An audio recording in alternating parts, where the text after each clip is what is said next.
যুক্তরাষ্ট্রের বোয়িং কোম্পানির কাছ থেকে ২১০টি বিমান কিনবে কাতার এয়ারওয়েজ। কাতারের রাজধানী দোহায় এমন একটি চুক্তি স্বাক্ষরিত হয়েছে।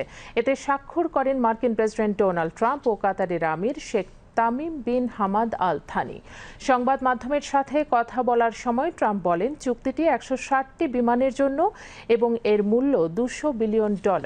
তবে হোয়াইট হাউসের পরে একটি তথ্যপত্র জারি করে বলে এইটি ২১০টি বিমানের জন্য এবং এর মূল্য $৯৬ বিলিয়ন।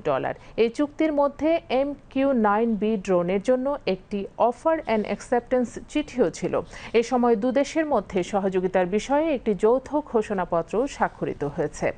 কাতার সফর ছিল ট্রাম্পের উপসাগরীয় অঞ্চলের সফরের দ্বিতীয় ধাপ। এর আগে তিনি সৌদি আরব সফর করেছেন।